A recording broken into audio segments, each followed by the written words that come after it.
And what I hear is that you're going to mess up with our mind. Yes. Okay, I better get off the stage then. I'll leave you to it. Thank you. Welcome, everyone. I'm so happy to see you after the big party we had last night.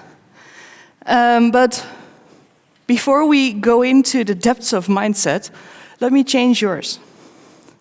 My name is Linde van der Vooren, and I will introduce myself after the experiment. From this point in time, do not talk, do not discuss.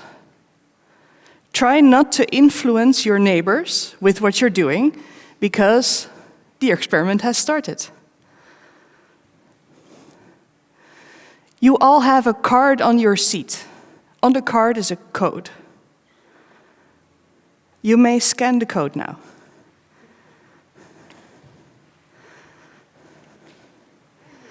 The code will lead you to a PDF file. It's a clever PDF file. You can choose 2 languages, Dutch or English. You want to do well at this test, so choose a language that you're comfortable with. I attempted to get Estonian in here, but your language, that was too difficult for me. So you probably have chosen English. We can now go to test 1. You will see some letters, and you will see some empty spaces. You can't move the letters into the spaces. You don't have to. You also don't have to write down the answer, but your assignment is to find a word with the letters you are given. All the letters have to be used. It's an easy word. Assignment 1.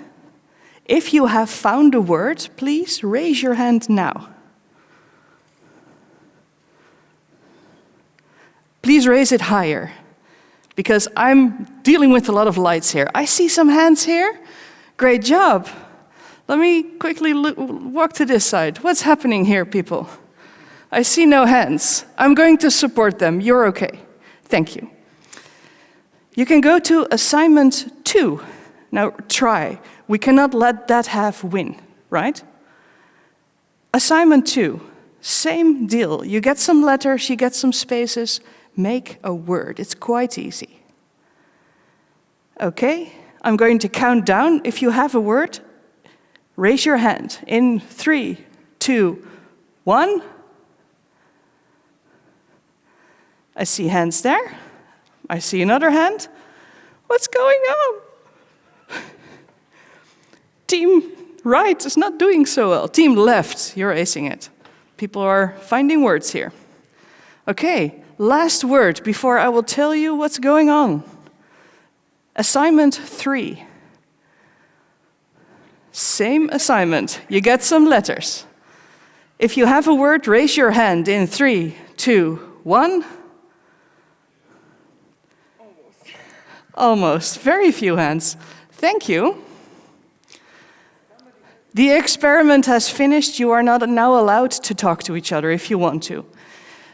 You're doing great, especially this side of the room. I'm going to walk here and I'm going to say, I'm so sorry.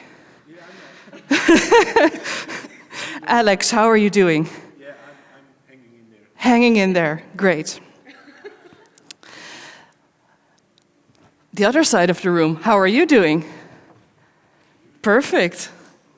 Because this was quite easy, right? Yeah. So what I did, the first assignment, this half of the room was able to make the word banana. And this half of the room, you got letters that do not make a word. I'm sorry. The second assignment, you got ice cream. Yes. And again, you couldn't make a word with the letters even if you tried. But for the third one, everyone got the same letters. I expected everyone's hand to go up because the word was conference. But I influenced your mind by making you fail twice. I'm sorry. I want to refund. Talk to the organizers. So let me introduce myself again. My name is Linde van Vooren. I'm a consultant. I work for Bartels in the Netherlands, and for anyone from Poland here, we know it's not pronounced that way, but in the Netherlands we do. It's a normal name in Poland. I don't know why our company is called that. I guess they thought it was a pretty name. I'm a test consultant. I have more than 15 years experience. I'm currently a test manager, and I'm also a leadership coach. I dabble in team building, and I really enjoy looking at people and finding out what drives them. Why do they do what they do? And how can I influence mindsets? So this was a very cheap trick where I made your cognitive competence go away. I'm going to stand here. They're looking angry. Yes, I'm sorry. It'll be okay. I'm going to explain to you now how I was able to do that and how you can circumvent your mindset from not working in the future. If you ever see the icon of a camera on the screen, that means I've done building up the screen. And if you want to, you could take a picture. But on the final slide, I also share where you can find all the slides, and you'll be able to get them from the organizers. Let's talk about the brain. Our brains aren't made up to do how we use them today. Our brains are here to keep us alive, but they were designed to keep us alive in a very different way than the world looks right now. Our brains were meant to distinguish something that could kill us. Because when, like 2,000 years ago, if you were walking in a bush and you heard something in the bush, you had to make a decision. Is this going to kill me or is this dinner? Our brains are not evolving quick enough for modern times because we still have the same reaction to something that scares us. Our brain just basically wants us to be safe, wants us to keep us alive. But by doing that, it often creates fear that's not supposed to be there, because if a bush rustles like right outside here, there's probably not going to be a grizzly bear attacking you in the middle of the city. So, when I got my first assignment as a test manager, I had a run-in with a bear, not an actual bear, a bear of a man. He was a very, very tall, Dutch, blonde athlete. He was an athlete. I think he was a cyclist or rowing. He hired me to do my first assignment as a test manager, and I was very eager to do well. I'm a perfectionist, and I always think I'm not doing well, even though I might be doing well. And what happened is that his style of communication wasn't helpful, supporting, or complimentive. It was screaming at me from the top of his lungs. And every day that happened, and it happened every day, I felt smaller and more incapable of being the test manager that he needed. And it was a big assignment, and I'm today still not sure why they hired me without experience in the role, because it was at a company with more than 20,000 clients, and they were going to back up accounting, housing, they rented houses to people, and their maintenance software, all at the same time.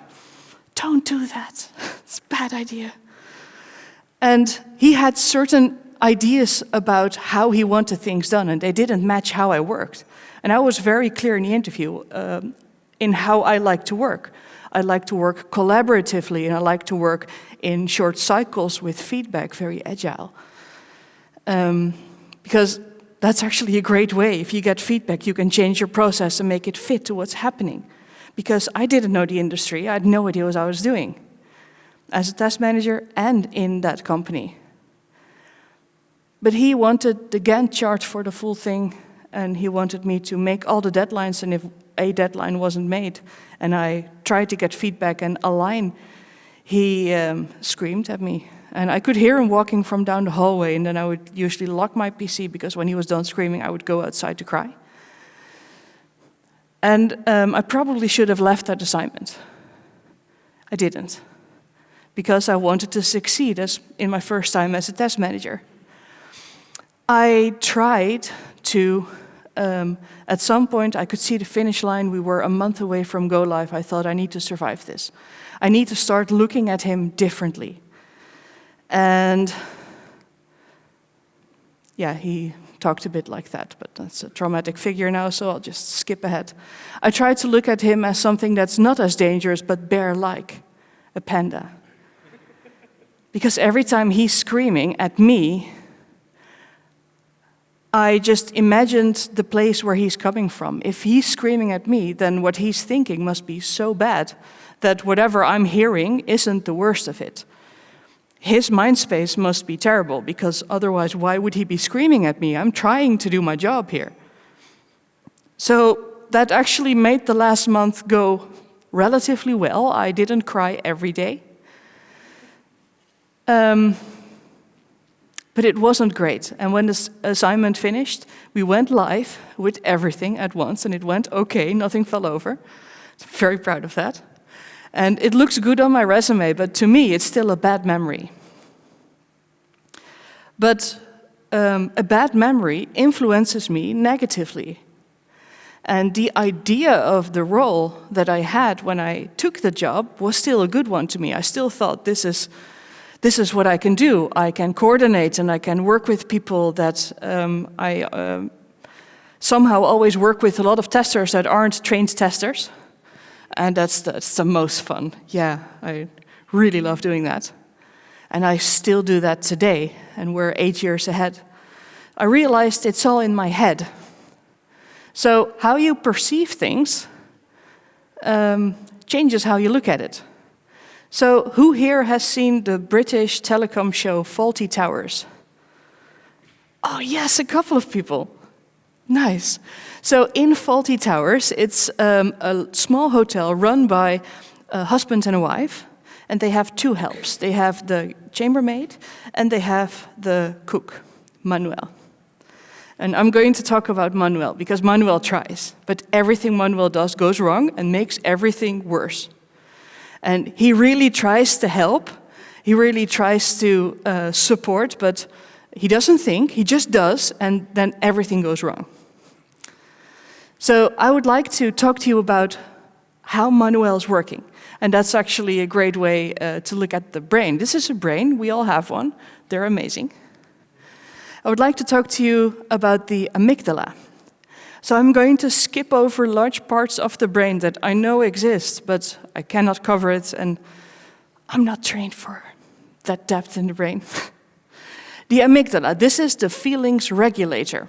Anyone who has seen Inside Out, that's the big table where the people push on the buttons and that makes the emotions. This is the feelings regulator. This is the, I'm at a date in the movies and I don't want to cry, so I try not to.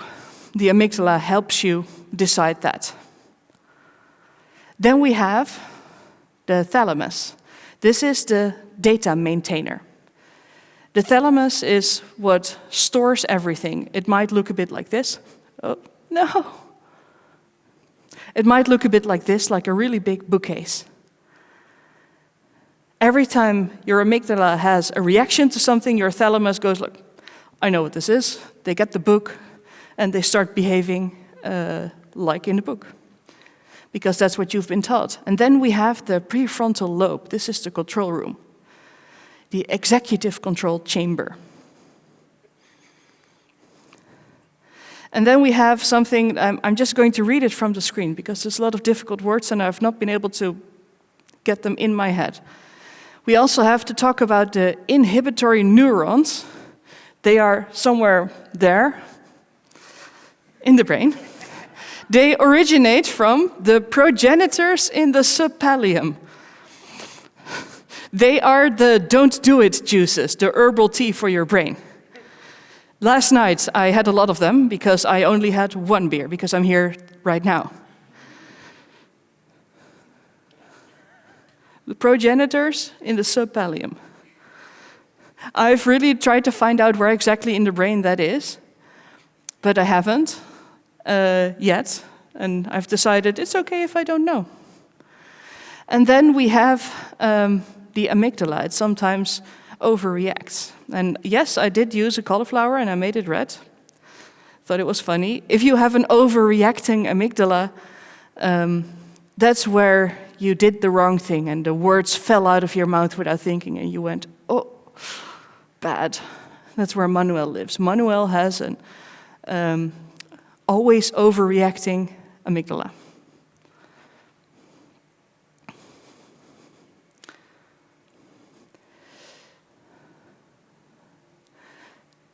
So what do you need to change your mindset? Because we need all these things in the brain. Those create responses. What do you need? You need awareness. If you're not aware of how you are reacting, you're not going to be able to change it. You also need free will. You need the ability to be able to change your mind. When you are a kid and when you're in school, you didn't have the option. You just had to follow the lesson. There was no free will there. And right now, you kind of don't really have free will because you're sat there listening to me and I keep banging on. Like you could go away, but you probably won't because it's not nice. You also need creative imagination. If you cannot imagine responding in another way, you're not going to be able to. And last, you need a conscience. And this is what sets us aside from most of the animals. To behave consciously, that's something that decide what is the best thing to do. Yeah. Those are all things that you need to start behaving differently. So I have some bad news. Everything I tell you is about changing your behavior and your mindset, but you will get manipulated. You actually are being manipulated at any time, everywhere. You are seeing ads, people are talking to you, people look at you in a certain way. I can get very insecure from a look that I get from someone. That's me getting influenced by them. Do they mean to? No, not at all. But it happens. But it also happens maliciously. And there's not much you can do to stop that except be aware of it. Especially for testers, this is painful. Because as a tester, what you try to have is a free creative mind so that you can think and adapt to a situation and think of ways people could use it wrong. And if you lack there, you're not a tester, you're a checker of requirements. And that's not what this beautiful trait is. And that's exactly, I manipulated this half of the room this morning. I'm sorry. We always have a responsibility to change our behavior. If someone is nasty at me, I have the decision to not be nasty back because it's not nice. And maybe I can make them happier if I'm not very awful to them. We have the ability to choose our responses. How am I on time? We have the ability, and that means that if someone is angry at me, I don't have to accept it. I can just keep being nice to them. That's my responsibility that I can take. How do you decide when you choose a different responsibility?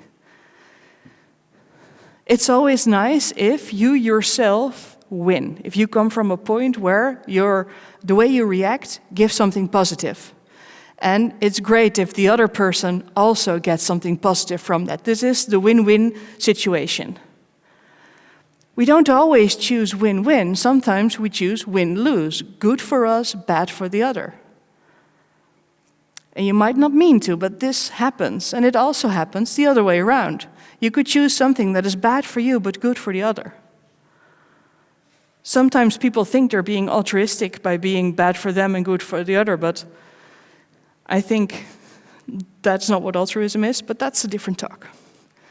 And you could also be in a very bad place and choose lose-lose. The last one is not playing, not choosing. So, where do we decide what we can choose from? I'm going to talk you through the traditional coaching model, where we have an event, something happens. Someone's angry at you. You might have a limiting thought. Someone's angry at you, your amygdala thought, wait, bookcase, I know anger. This is how I respond to anger. And then you might be angry back. Because maybe you felt slighted, or maybe you felt wronged. This exhibits an emotion. You might get angry back. You might get sad. I usually cry. Then you start exhibiting that behavior. I start leaking from my eyes. Other people get mad. They start being very verbal. Could all happen. And that has an impact on yourself and or others. That could be fear. That could be needing to be right, surviving. This is all a very negative state of mind. But you could also choose to come from a place of happiness, to come from a place of surrender, from a place of, I see you're angry, I'm sorry that you're angry.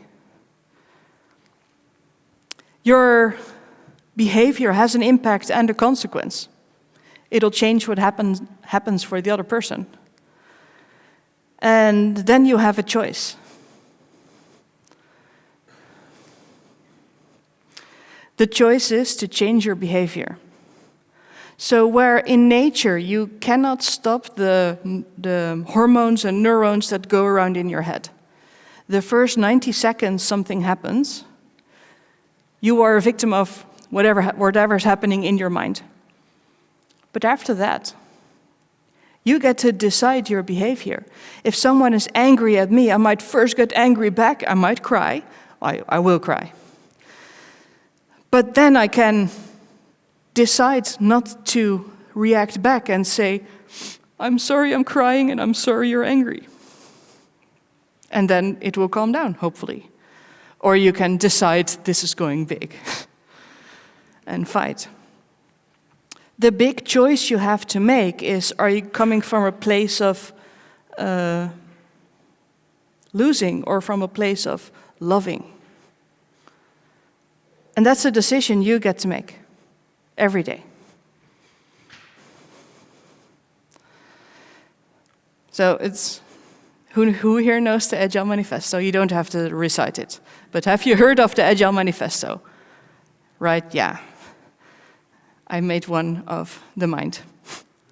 I thought I need to be hip with the other people. So I choose emotional control over emotional weakness. And positive thinking over negative thinking. And I prefer a growth mindset over a fixed mindset. That's just where magic happens. Appreciation over expectation, and small adjustments over big changes. Because when I'm really sad, and I've been really sad earlier this month when it was a year ago since my cat died. And that's, for some people, a small thing, but he was with me for 17 years. And when he died, I thought, I need to change my whole life. That's one of those big changes that really don't work. You need to make small changes, give the grieving process a place, and mourn the cat. Small changes.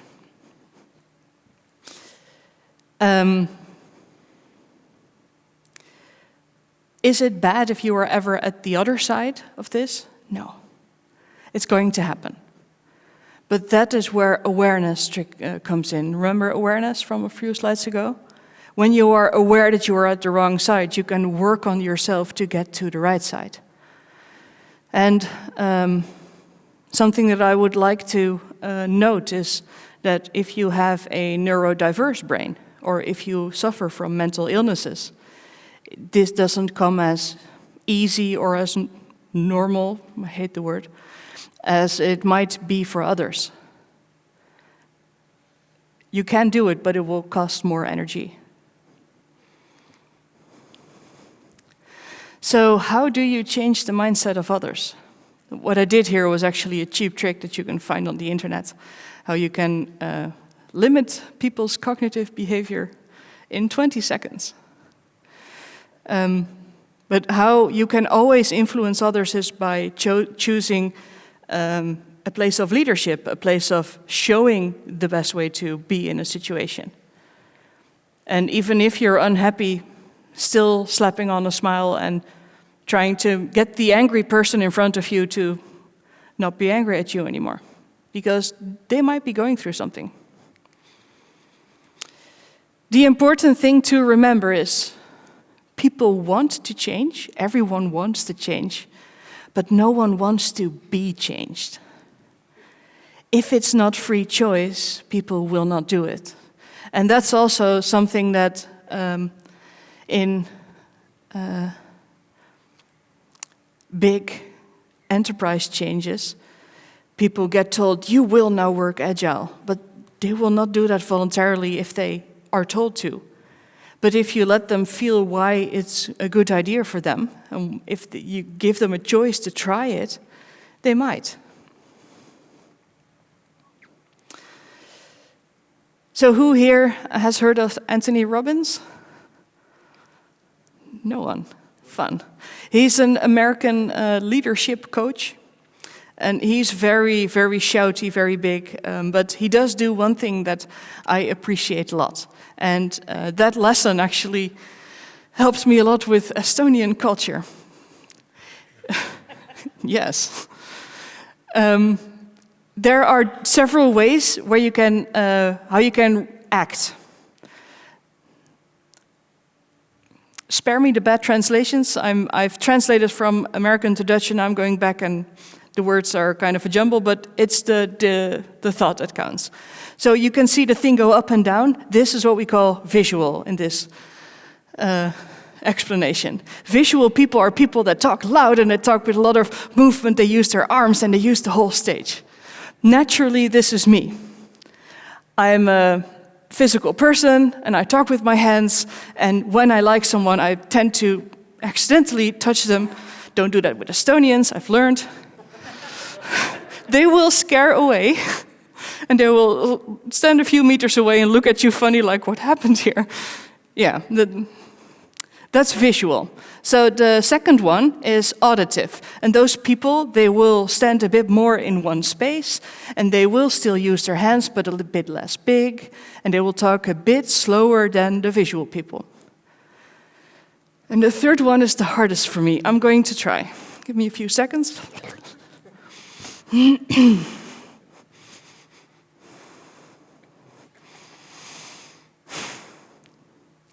The kinesthetic people. They talk a little slower.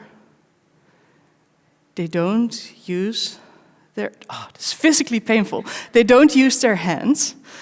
And they are calm, and they will say when they think what they think is right when they're ready to do it. So I really need to get out of it. So what I've found is Estonian culture is much more kino. But I'm from Dutch culture, and we are...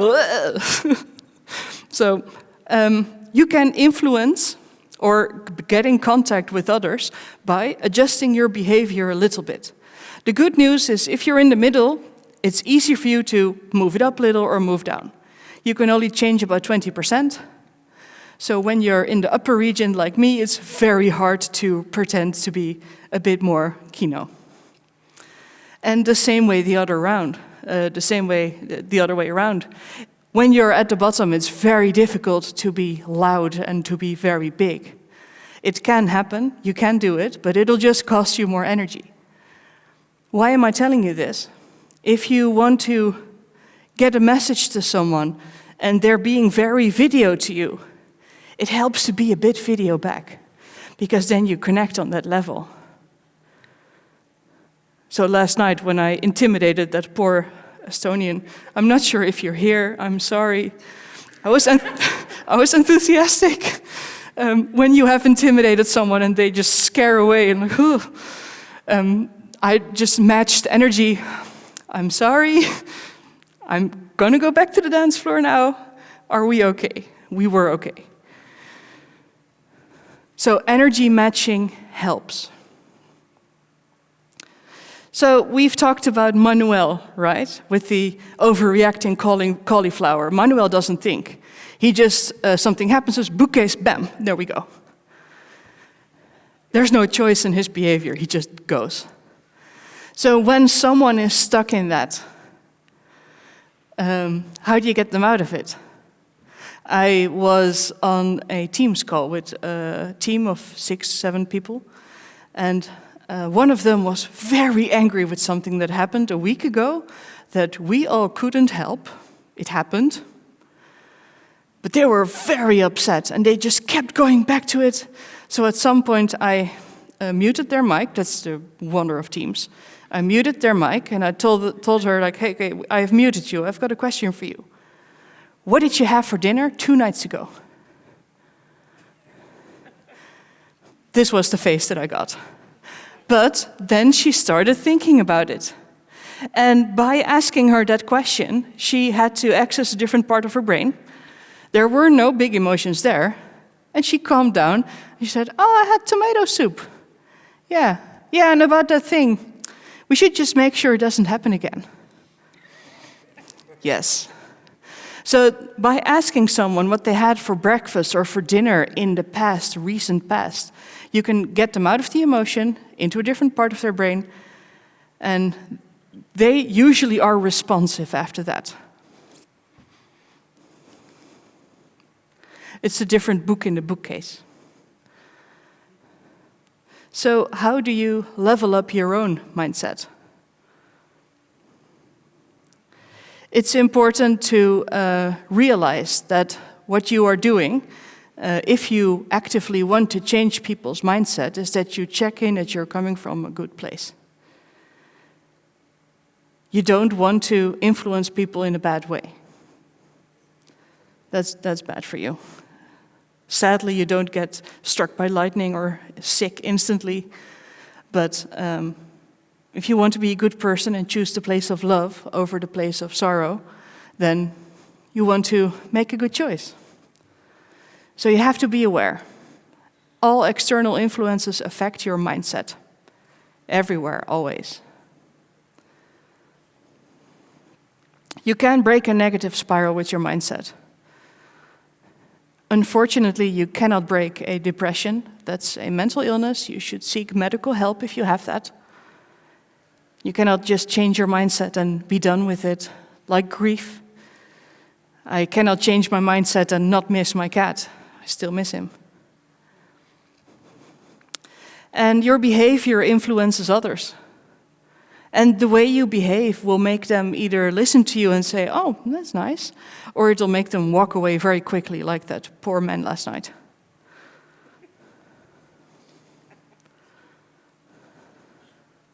Irja was there. You can hear her laughing.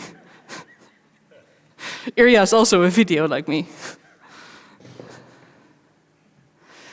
So with a great mindset comes great responsibility, and that's what I'm leaving you with today. Thank you so much for your attention.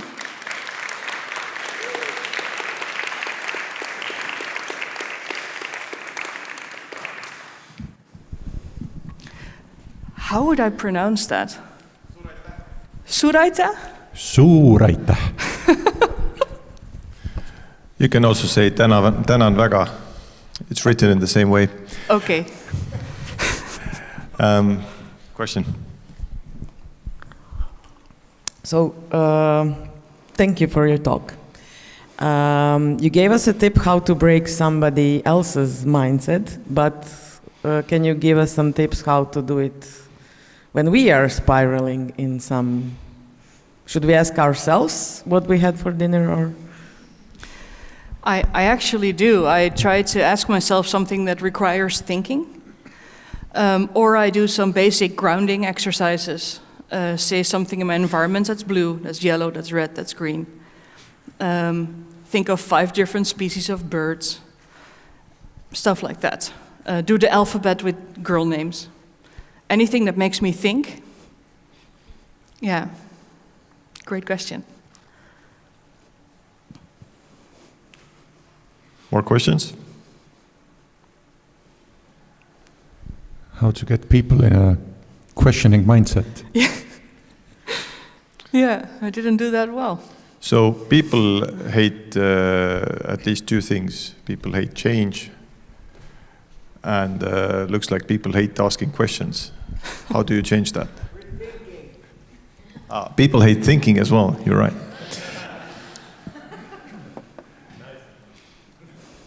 Okay, thanks Linda for the presentation. I missed the beginning, maybe you said it, but can you also elaborate a bit kind of how you come up with this kind of a model and how you kind of yourself have entered in the mental space where you can kind of teach others to do these kind of things? Like what is your journey here? Yeah, do you mean the coaching model? Yeah, that's actually the... Yeah. Thank you. That's actually the ICF model. The I know what that stands for. It's I'm a certified coach. I did a year-long training, and ICF is the American standard for coaching, and it has many rules that we all have to adhere to. Amongst others, like if people exhibit other mental behaviors, you cannot coach that. So you have to point them towards a psychologist or a psychiatrist. And the ICF actually has this standard coaching model, and the local ones, like the Netherlands also has one, but the school where I studied this used the ICF one, the international one. So it's their coaching model, and if you look it up online, you'll find that I copied it exactly, but all the other coaching models are the same. And I really think that it's a very straightforward model that more people could probably use in their life, and that's why I chose to put it entirely in the presentation in the hope that it helps. So I have a question. It might be a bit, the whole topic of psychology is somewhat dangerous. So do you have any tips for dealing with narcissists? Yes. Yes, I do. I'm actually in therapy right now because I'm dealing with stuff that from my childhood. My parents are both, I don't know if they have the actual label, but they behave like narcissists. So what happens is they make choices that are only good for them always, and it doesn't go further than that. And that has made my childhood quite difficult. So in dealing with that behavior, there's a story that I would like to tell about a Chinese Buddhist, a Buddhist monk. The Buddhist monk sits in a park on a bench, and he's just sitting there enjoying the sun, the day, maybe praying, I don't know what they do. And a guy comes walking down the street, and the guy is very, very angry. And the guy starts shouting at the monk. He's super angry and says, "You need to do..."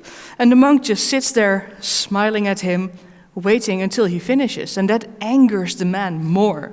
He gets more and more angry and more upset, because the monk doesn't really respond at all. And at some point, the guy asks him, "Why don't you respond?" And then the monk asks him a question. He says, if you buy a present for someone, and you take it to that person and you say, "Hey, I have a present for you. Here it is." And the person says, "No, thank you, I don't want it." Who does the present belong to? And the monk says, "You give me your present of anger. I don't need it. You can keep it." And that's basically how I deal with narcissists. I just don't take the present.